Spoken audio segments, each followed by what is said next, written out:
बिस्मिल्लाहिर्रहमानिर्रहीम, अस्सलाम वालेकुम, hello everybody, how are you. कैसे हैं आप सब? उम्मीद है आप सब खैर खैरियत से होंगे, अपने अपने घरों में खुश खुरम होंगे। अल्लाह ताला आप सबको अपने सामान में रखे, आमीन सुम्मा आमीन। मुझे भी अपनी दुआ में याद रखिएगा। Welcome back once again in Nisa cuisine and vlogs, how are you. और thank you so very much, आप सबका बेहद शुक्रिया अदा करती हूँ जिन्होंने मेरे चैनल को लाइक किया, सब्सक्राइब किया, शेयर भी करते हैं अपने फ्रेंड्स एंड फैमिली से। मुझे पता चलता रहता है और बहुत बहुत शुक्रिया। और सबकी कामयाबी के लिए बेहद दुआ गो हूँ। मुझे भी अल्हम्दुलिल्लाह मैं भी बिल्कुल ठीक हूँ। मुझे और मेरे बच्चों को भी अपनी दुआओं में याद रखिएगा। और बहुत बहुत शुक्रिया। और ईद तो गुजर चुकी है, ईद का तो पता नहीं कौन सा दिन है, मुझे तो याद भी नहीं क्योंकि जुम्मे को यहाँ ईद थी, तो दिन तो काफ़ी गुजर चुके हैं, लेकिन बहुत अच्छी गुजरी अल्हम्दुलिल्लाह। आप सब बताइएगा कमेंट्स बॉक्स में आप सबकी कैसी गुजरी।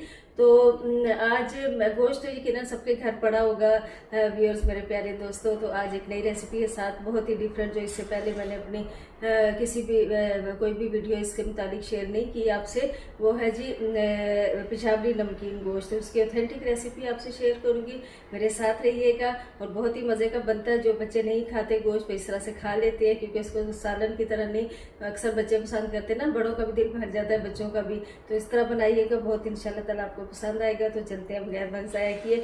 बहुत ही मतलब थोड़े से इंग्रेडिएंट्स से बनने वाली डिश है, बहुत ही टेस्टी, बहुत ही मज़ेदार। तो मेरे साथ रहिएगा। चलिए रेसिपी का आगाज़ करते हैं। और हमेशा खुश रहिए, आबाद रहिए, अपनों का भी ख्याल रखें, दूसरों का भी ख्याल रखें, अपना भी रखें, दूसरों का भी, क्योंकि दूसरों का ख्याल रखना हम पे फ़र्ज़ है।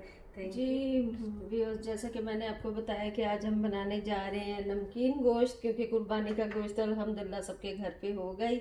तो मैंने कहा बेस्ट ये है कि इससे पहले मैंने ये रेसिपी नहीं सिखाई, तो बेस्ट टाइम है नमकीन गोश्त रेसिपी सिखाने का। तो सबसे पहले जो काम हम करेंगे, ये फ्रिज में से निकालिए, फ्रीज़र में से सॉरी। गोश्त मैंने थोड़ा ज़्यादा आपको नज़र आ रहा होगा, लेकिन इसमें से कुछ मैं अपनी बिरयानी के लिए भी यूज़ करूँगी।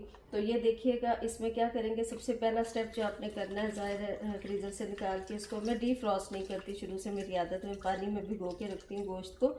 और साथ में मेरी क्या आदत है, मैं आपने देखा ही होगा मेरी मुख्तलिफ वीडियोस में, कि साथ में मैं विनीगर इसमें ऐड करती हूँ। इससे क्या होता है, थोड़ी देर अगर इसमें भीगा रहेगा तो गोश्त पानी में अच्छी तरह खुल जाएगा, उसका वो जो है बर्फ़ पिघल जाएगी जो फ्रीज़र से हमने निकाली होगी। सिरका डालने से भी ये होता है कि इसकी जो एक हींग सी स्मेल सी लोगों को अच्छी नहीं लगती, तो वो अच्छी तरह साफ़ भी हो जाता है गोश्त, और वो स्मेल सी ख़त्म हो जाती है। थोड़ा वो सिरका इसमें डाल लिया कीजिए और भिगो के रखा कीजिए। हाँ, जो भी आप डिश बनाने लगे, जो भी रेसिपी बनाने लगे।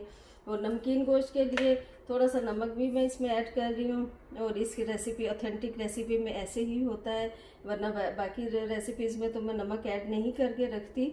गोश्त में से पानी में सिर्फ सिरका डालती हूँ, लेकिन इसमें थोड़ा नमक भी, क्योंकि ऑथेंटिक रेसिपी आपसे शेयर कर रही हूँ। पेशावरी जो ऑथेंटिक नमकीन गोश्त की रेसिपी है, तो ऑथेंटिक के साथ तो फिर हमें नमक भी ऐड करना होगा थोड़ा सा। तो बस इस तरह करके इसको रख दीजिए। जब ये गोश्त खुल जाएगा और उसके थोड़ा 1 घंटे में तकरीबन या आधे घंटे में ये प्रोसेस कंप्लीट हो, फिर इस पानी को मैं देखिएगा, इसको मीट को तकरीबन घंटा गुजर चुका है। ये देखिए कितने इजीली ये खुल गया गोश्त। और इस तरह करने से गोश्त अच्छी तरह खुल भी जाएगा, और उसका जो है वो जो स्मेल सी आती है, एक बच्चों को पसंद नहीं होती, अक्सर घर वालों को, वो भी हो जाएगी। इसको ये पानी में ड्रेन आउट करके और एक फ्रेश पानी से वॉश करके इसके स्ट्रेनर में डाल के, जो कि मेरा तरीका है, पहले स्ट्रेनर में डाल के रखती हूँ, गोश्त हो, चिकन हो, कुछ भी हो, ताकि उसको अच्छी तरह उसका जो पानी है वो ड्रेन आउट हो जाए और वो स्मेल भी ना रहे और बहुत अच्छा यम्मी सा बने। वो अच्छी तरह मल मल के इसको धो लेना है। उसके बाद इसका पानी में ड्रेन आउट कर लेती हूँ और इस तरह करके सारा निकाल दूँगी।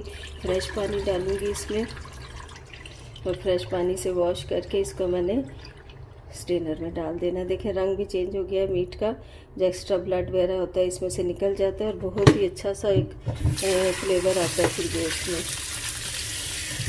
फ्रेश पानी से इसे वॉश कर ले। बहुत ही हेल्दी गोश्त, नमकीन गोश्त होता है ना, जो नहीं भी खाते आपके घर वाले, होता है ना गोश्त खा खा के उगता आ गए हैं, तंग आ गए हैं, तो वो भी इंशाल्लाह ताला ज़रूर खाएंगे। और ड्राई सा बनता है, ये रोटी के साथ भी खा ले, लेकिन हम तो ऐसे ही मैं खाऊंगी बच्चे इतना पसंद नहीं करते। जब गोश्त इस तरह बना के दीजिए, ज़रूर इंशाल्लाह ताला वो खाएंगे। तो इस तरह करके इसको स्ट्रेनर में डाल देते हैं।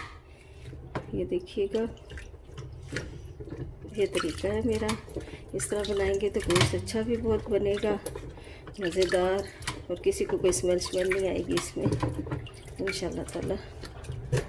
तो इसको बहुत स्लो हीट पे मैं पकने रख दूँगी, पकता रहेगा। इन मेन वाइल में बाकी के घर के काम कर लूँगी। बच्चों की बिरयानी की फरमाइश है वो भी पूरी कर दूँगी।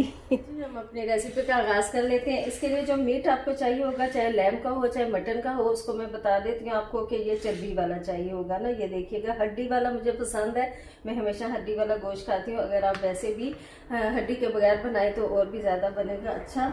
जिसको पसंद है तो मैं आपको उठा के दिखा देती हूँ कि इसके साथ फ़ैट लाजमी होना चाहिए। अगर फ़ैट नहीं है तो आप ऐसा कीजिए कि अलग से फ़ैट डलवा दीजिए। मैंने वो गोश्त के वही पार्ट्स लिए हैं जिसके साथ फ़ैट है काफ़ी सारा ना। तो इसको ये तकरीबन ½ kg है। इसमें सिर्फ नॉमिनल से जाएंगे, अदरक लहसुन थोड़ा सा जाएगा, वो भी मैं डाल रही हूँ। बाज़-औक़ात नहीं डालते लेकिन ऑथेंटिक रेसिपी है। और सॉल्ट जाएगा इसमें थोड़ा सा, क्योंकि पहले भी मैंने नमक वाले पानी में इसको भिगोया था, लेकिन वॉश तो किया था, लेकिन कुछ ना कुछ सॉल्ट इसमें रहता होगा तो देख के डालिएगा, बहुत कम सॉल्ट डालिएगा। इसके अलावा इसमें बहुत थोड़ा सा पानी डालूंगी। जो आहिस्ता गोश्त जब पकेगा तो उसका मज़ा, जो जूसीज हैं गोश्त के निकल के आएंगे। असल मज़ा वही है कि इसको आहिस्ता पकाया जाए। वैसे मैं स्लो कुकर में बनाऊंगी, आप चाहे तो हांडी में बना लीजिए। स्लो कुकर इलेक्ट्रिक है, लेकिन उसका ये पॉट जो है हम इधर भी रख सकते हैं, चूल्हे पे भी रख सकते हैं, इसमें कोई हर्ज नहीं है।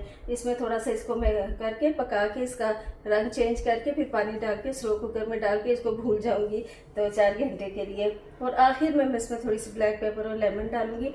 ब्लैक पेपर डालिए, ऑप्शनल है, डालना चाहे डालें। मैं थोड़ी सी डालूंगी, अगर पहले डाल दूंगी तो गोश्त काला पड़ जाएगा, उसका रंग जो है ना वो ब्लैक हो जाएगा, तो इसलिए एंड में डालिएगा तो बहुत ही मज़ेदार बनेगा। चलिए रेसिपी स्टार्ट करते हैं।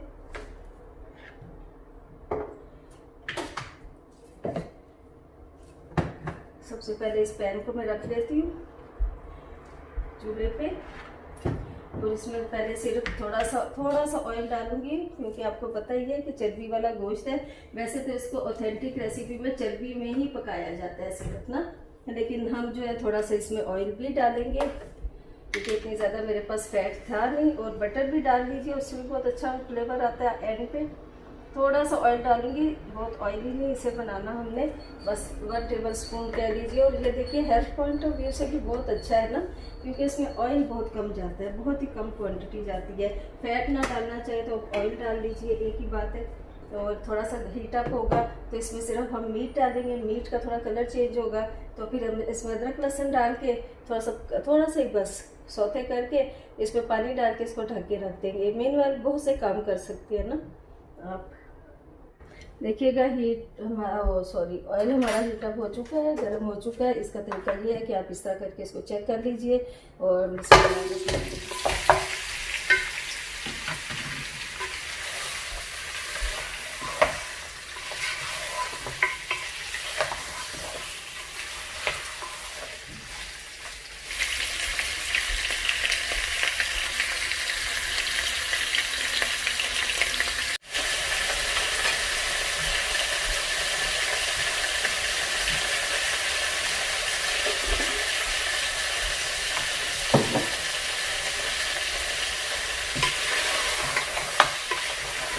ये देखिएगा व्यूअर्स, माशाल्लाह से इसका कलर चेंज हो चुका है, पानी भी ड्राई हो चुका है। इस स्टेज पे हम इसमें डाल देंगे सॉल्ट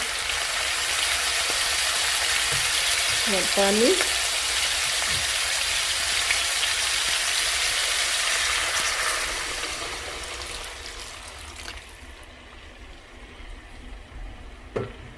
और इसको ढक के मैं अब रख दूँगी पॉट में, स्लो कुकर में। इसको इस तरह ढक के इस चूल्हे से उठा के मैं इसको इसमें रख दूँगी। इस स्लो कुकर के जो इसका है जिसमें पकता है, ये हीट अप होके इलेक्ट्रिक जो है स्लो कुकर। और इस तरह करके एहतियात से उठाइएगा। बिस्मिल्लाहिर्रहमानिर्रहीम। आप इसे हांडी में बना सकते हैं, किसी भी चीज़ में बना सकते हैं, ज़रूरी नहीं कि आप स्लो कुकर में, प्रेशर कुकर में भी इवन बना सकते हैं। मैं इसको पीछे से ऑन कर देती हूँ और ये देखें हाई पे मैंने रख दिया। बहुत आहिस्ता आहिस्ता इसमें पकेगा, बेशक हाई पे है लेकिन बहुत ही टाइम लेगा ये, और उसी में पकेगा, उसी पानी में। तो देखिएगा कितना मज़ेदार होगा ये। तो फिर मेरे साथ रहिए। देखिएगा व्यूअर्स, मैं इसको ऑफ़ करके चली गई थी एज़डा, जैसे कि आपको पता है मुझे जाना था और इसका टाइम भी काफ़ी हो चुका था। तो अब देखते हैं गोश्त की क्या पोजीशन है, जो नमकीन गोश्त में बना रही थी। और अगर इसमें पानी है तो फिर इसको हम कर लेंगे इस तरह देखिएगा माशाल्लाह से अल्हम्दुलिल्लाह बहुत अच्छा सा, ये देखिए कितना अच्छा टेंडर हो चुका है, ऐसे हिल रही है ना, ये देखिए। अब इसको जो पानी बाकी रह गया ना, इसको मैं चूल्हे पे करा लूँगी, वो सॉरी ड्राई कर लूँगी। देखिएगा मैंने चूल्हे पे रख दिया इसको पानी ड्राई होने के लिए, और बहुत ही मज़ेदार बनेगा इंशाल्लाह ताला। और इस स्टेज पे मैं इसमें डालूँगी ब्लैक पेपर। मैंने आपको बताया था अगर पहले डाल देते तो रंग काला पड़ जाता है गोश्त का, वो खूबसूरती नहीं रहती, तो थोड़ी सी डालूँगी, ऑप्शनल है, वैसे तो बिल्कुल नहीं डालते नमकीन गोश्त में, लेकिन मुझे थोड़ी सी पसंद है तो इसलिए डाल रही हूँ। ये देखिएगा व्यूअर्स माशाल्लाह से कितने अच्छे तरीके से भून चुका है, और इसका पानी भी ड्राई हो चुका है, और इसका ऑयल ऊपर आ चुका है। ऑयल तो इतना नहीं डाला था, लेकिन चर्बी होती है ना इसमें, तो इसलिए ये ऑयल नज़र आ रहा है, और बहुत ही अच्छा बन चुका है। मैं इसको अब डिश आउट करती हूँ।